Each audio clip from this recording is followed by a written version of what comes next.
జై శ్రీరామ్. నమస్కారం అండి. 2025 సంవత్సరం ద్వాదశ రాశి వాళ్ళ ఫలితాలు ఎలా ఉన్నాయో తెలుసుకుందాం. ముఖ్యంగా ఈ సంవత్సర ఫలితాలు అనేవి మనం ఎలా తెలుసుకుంటాము అంటే దీర్ఘకాలిక గ్రహ సంచారం చేసే గ్రహాల వల్ల మనం తెలుసుకుంటాం. దీర్ఘకాలిక అంటే సంవత్సరం పొడవుగా ఒకే రాశిలో ఉంటూ సంచారం చేయబోతున్న ఆ గ్రహాల నుంచి మనము ఎలాంటి ఫలితాలు వస్తాయో మనము తెలుసుకుంటున్నాం. అంటే ముఖ్యంగా శని, గురు, రాహు, కేతు ఈ 4 గ్రహాల నుంచి మనకి ఈ సంవత్సరం అంతా ఎలా ఉంటుంది, గురుబలం ఉందా, శని బలం ఉందా, ఇలా మనము తెలుసుకుంటున్నాం. అంటే శని 2.5 సంవత్సరాలు తీసుకుంటాడు ఒక రాశి నుంచి ఇంకొక రాశికి మారడానికి. గురువు గారు ఒక రాశి నుంచి ఇంకొక రాశికి మారడానికి 1 సంవత్సరం పాటు తీసుకుంటున్నారు. రాహు కేతులు ఇద్దరు కూడా ఒక రాశి నుంచి ఇంకొక రాశికి మారడానికి 18 మాసాలు తీసుకుంటున్నారు. ఇక్కడ ముఖ్యంగా ఈ గోచార ఫలితాలు అంటే రాశి ఫలితాల మీదే ఎక్కువ మంది డిపెండ్ అవుతున్నారు. మనకంటూ ఒక స్వజాతకం అనేది ఉంటుంది. ఇప్పుడు గురుబలం ఉంది, శని బలం ఉంది, చాలా బాగుంటుంది అని చెప్పినప్పటికీ కొంతమంది కామెంట్స్ పెడుతున్నారు, మీరు చెప్పినట్లా జరగట్లేదు అని. ఎందుకు అంటే మీ జన్మ జాతకంలో ఏదైనా గ్రహదశ జరుగుతూ ఉన్నప్పుడు, ఏదైనా గ్రహదశ అంటే దుస్థానానికి సంబంధించిన గ్రహదశ జరుగుతూ ఉన్నప్పుడు, మీ జాతకంలో శని బలహీనపడ్డప్పుడు, అక్కడ గోచారంలో ఇప్పుడు శని మీనరాశికి వెళ్తున్నాడు, అక్కడ అష్టకవర్గ బిందులు తక్కువ ఇచ్చి ఉంటే ఆ ఫలితాలు అనేది పూర్తిగా రావు. దశాభుక్తి మనం మ్యాచ్ చేసుకోవాలి. ఇప్పుడు ఫర్ ఎగ్జాంపుల్, ఇప్పుడు ఒక వ్యక్తికి శని మహాదశ అనేది జరుగుతున్నది. ఆ వ్యక్తికి శని బలిష్టంగా ఉన్నాడు, మంచి స్థానాల మీద ఉన్నాడు, మంచి నక్షత్రం మీద ఉన్నాడు. సో బలిష్టంగా ఉన్నాడని అర్థం. ఆ దశ కొద్దిగా బాగా జరుగుతూ వెళ్తూ ఉంటుంది. అలా ఆ దశాభుక్తి జరుగుతూ ఉన్నప్పుడు సపోజ్ మధ్యకాలంలో కానీ లేదా ఎప్పుడైనా సరే ఆ దశాకాలం పీరియడ్లో ఏళ్ళనాటి శని వచ్చినప్పుడు కొద్దిగా డిస్టర్బెన్స్ ఫీల్ అవ్వడానికి ఛాన్సెస్ ఉంటుంది. ఎందుకంటే ఏళ్ళనాటి శని కదా, ఇక్కడ శని మహాదశ అంటే మీ జాతకంలో శని బలిష్టంగా ఉన్నాడు కాబట్టే ఏళ్ళనాటి శని వచ్చినప్పటికీ కొద్దిగా డిస్టర్బెన్స్ ఫేస్ చేస్తారు. ఏళ్ళనాటి శని వచ్చినప్పుడు అందరికీ ఇబ్బందులు రావు, ఇది బాగా గుర్తుపెట్టుకోండి. అదే ఒక వ్యక్తి జాతకంలో శని బలహీనపడ్డాడు, పూర్తిగా బలహీనపడ్డాడు. అలా శని బలహీనపడినప్పుడు ఎలా ఉంటుంది అంటే భయము, ఉద్యోగం సరిగ్గా ఉండదు, ఉద్యోగం దొరికినా చేయలేకపోతూ ఉంటాము, ఉద్యోగంలో చికాకులు ఎక్కువగా ఉంటాయి. ఏదో చిన్న ఉద్యోగము, శారీరకంగా ఎక్కువ కష్టపడాల్సిన ప్రమేయం ఏర్పడుతూ ఉంటుంది ఉద్యోగంలో, చుట్టూ భయం ఏర్పడుతూ ఉంటుంది, ఆత్మవిశ్వాసం అనేది ఉండదు, ప్రతి విషయంలో ఆటంకాలు, సమాజంలో మనకి అవమానాలు జరుగుతూ ఉంటాయి శని బలహీనపడ్డప్పుడు. అలాంటి సిచ్యుయేషన్, అలాంటి జాతకుడు బలహీనపడిన ఒక శని మహాదశ జరుగుతూ ఉన్నప్పుడు ఏళ్ళనాటి శని వచ్చింది అంటే పూర్తిగా చాలా కష్టాలు వచ్చేస్తూ ఉంటాయి. అంటే మీ జాతకంలో శని బలిష్టంగా ఉన్నప్పుడు ఏళ్ళనాటి శని వస్తే ఏదో కొద్దిపాటు ఇబ్బందులు వస్తాయి. మీ జాతకంలో శని బలహీనపడినప్పుడు, ఆ దశ జరుగుతున్నప్పుడు, ఆ సమయంలోనే ఏళ్ళనాటి శని వచ్చింది అంటే పూర్తిగా డిస్టర్బెన్స్, చాలా ఇబ్బందులు. ఇలా అండి అష్టకర్గ బిందువులు. తర్వాత ఏ దశాభుక్తి జరుగుతుంది, ఆ దశాభుక్తి జరిగేటప్పుడు శని మహాదశ జరుగుతూ ఉంటే ఆ శని ఎక్కడున్నాడు, ఒకవేళ శని మహాదశ జరుగుతూ ఉంది, శని బలిష్టంగా ఉన్నాడు, సో లాభస్థానంలో శని వచ్చాడు అంటే చాలా మంచి ఫలితాలు. అర్థమైందా అండి?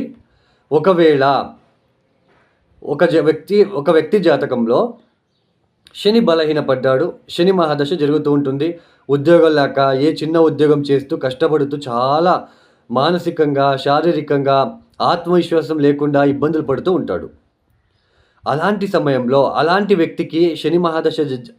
వ్యక్తి జాతకంలో ఉన్న శని మహాదశ జరిగేటప్పుడు లాభస్థానంలో శని వచ్చి, ఆ లాభస్థానంలో గోచారంలో శని వచ్చి అక్కడ గనక అష్టకర్గ బిందులు ఏ 4, 5, 6 ఇచ్చి ఉంటే ఈవెన్ ఇక్కడ మీ జాతకంలో శని బలహీనపడి శని మహాదశ జరిగి మిమ్మల్ని ఇబ్బంది పెట్టినప్పటికీ ఈ లాభస్థానంలో గోచారంలో శని వచ్చినప్పుడు మిమ్మల్ని గ్రాడ్యువల్లీ రైజ్ అయిపోతారు.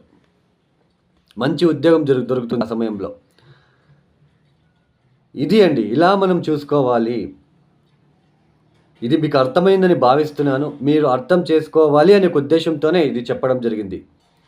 తర్వాత చాలామంది ఏళ్ళనాటి శని, అష్టమ శని, పంచమ శని, చతుర్థ శని జరిగేటప్పుడు శనిదేవుడి దగ్గరికి వెళ్ళి కొన్ని దీపాలు పెట్టి వస్తూ ఉంటారు.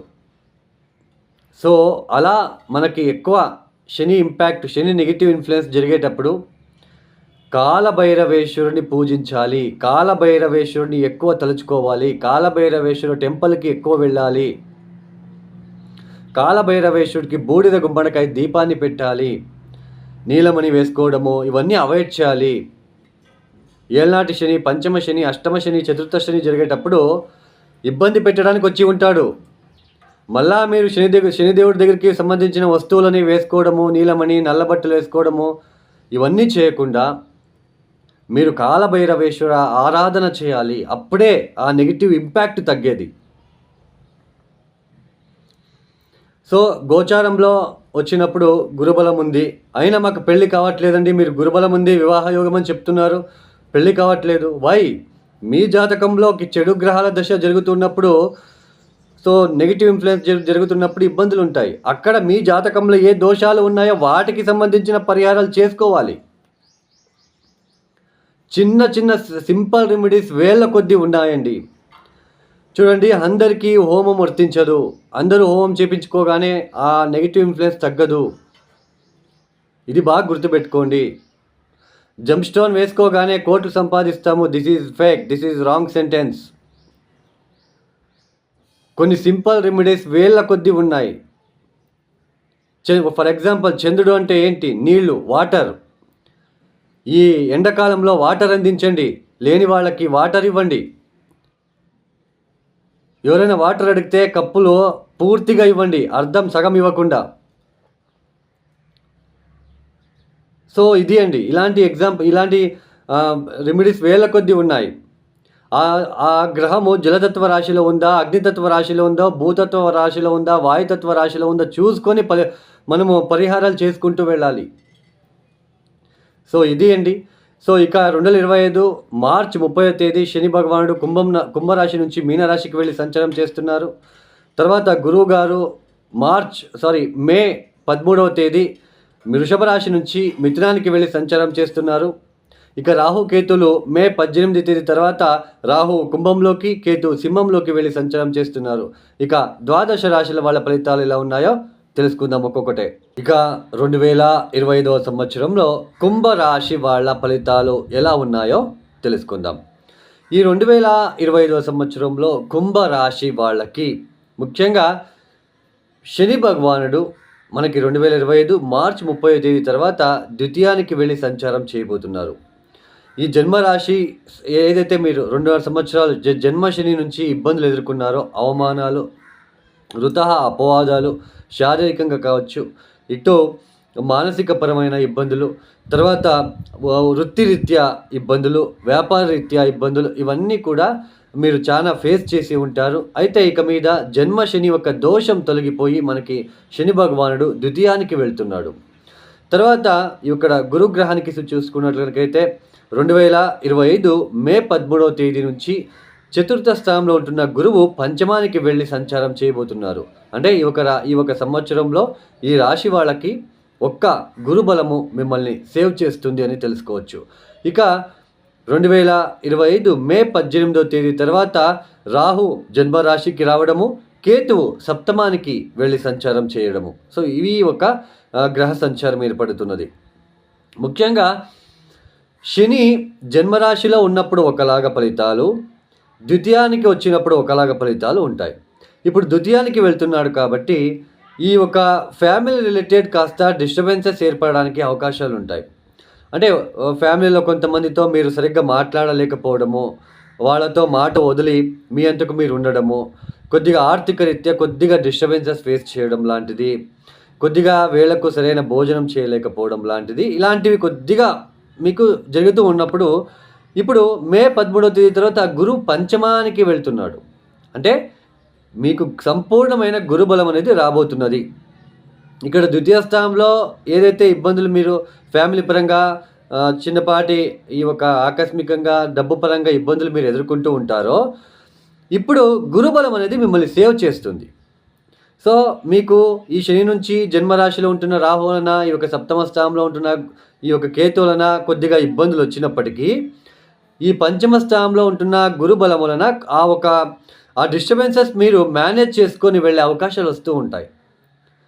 సో ఏది పట్టించుకోకుండా మీరు హ్యాపీగా మీ ఉద్యోగము, మీ వ్యాపారము, మీ ఫైనాన్షియల్ విషయంలో ఇవన్నీ కూడా ఇన్వెస్ట్మెంట్ కావచ్చు, ఇవన్నీ కూడా కొద్దిగా మీరు అభివృద్ధిగా వెళ్ళడానికి అవకాశాలు కలిసి వస్తాయి.